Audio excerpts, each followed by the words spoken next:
Engineering is a super creative field, and you're able to use the skills that you learn and create an awesome career. Hi, my name is Riley, and I'm on a mission to talk to as many engineers as I can about this future-proof career field. Today, I'm talking to an engineer who makes sure these fast birds are ready to fly. I want to find out what else makes this career so awesome and how she engineered her own future when she was my age.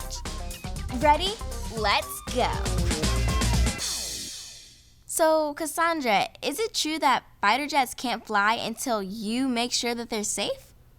Well, I wouldn't say me by myself, but there's a whole team of people that work together to make sure that the airworthiness of the planes, meaning the temperature, the electronics on the plane, where they're flying at, all of those things have to be in place in order for them to take off. So with the team of people, we work together to make sure that that happens. So what kind of engineer are you?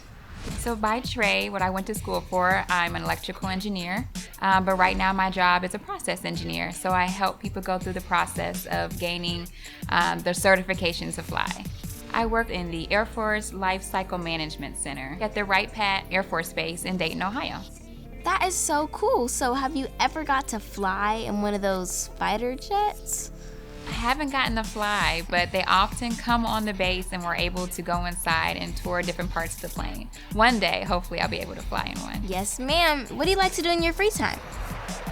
So outside of engineering, I am a doula, which is a labor support person. So when a mom becomes pregnant, they would like someone to help them through the process, whether that's doing birth education or help with labor and delivery. So I'm there in the hospital or at the home birth.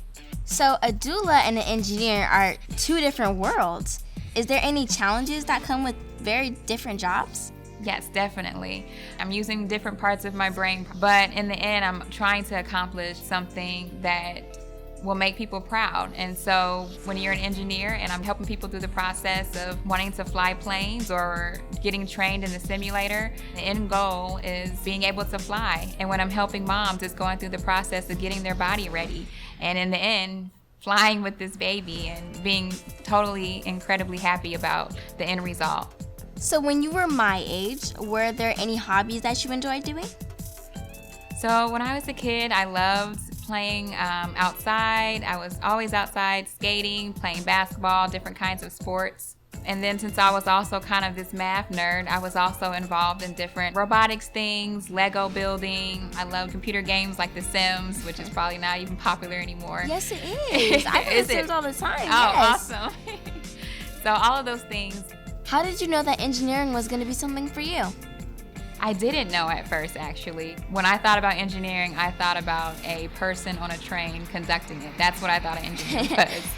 But I loved math and science. And so when I was in high school, I had a college counselor who was a huge mentor to me. And she knew that I loved math and was good at it. So she suggested that I go to a summer camp for engineering. And when I went there, I got to see all the different facets of engineering. It opened my eyes to what I could do as an engineer. That is really cool, but since you talked about math and science, asking for a friend, coming from a middle schooler, do you have to be a pro at those two subjects in order to be an engineer? Definitely not, because everything you're gonna learn, you'll learn by doing it, by practicing and just applying your knowledge and asking for help when you need it. You don't need to be perfect, but if you have a passion for it, that'll definitely help you be successful in it. Mm-hmm.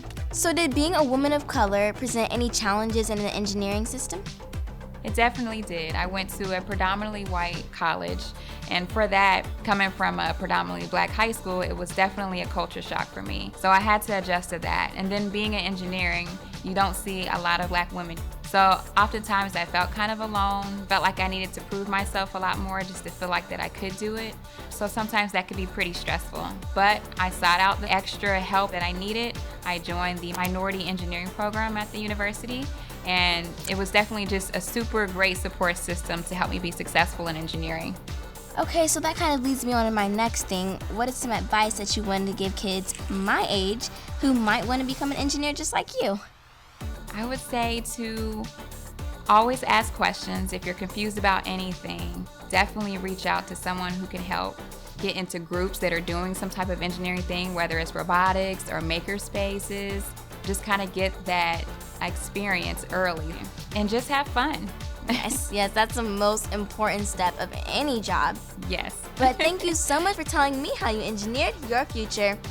Thanks, Riley. I love talking to you today. Bye. Bye.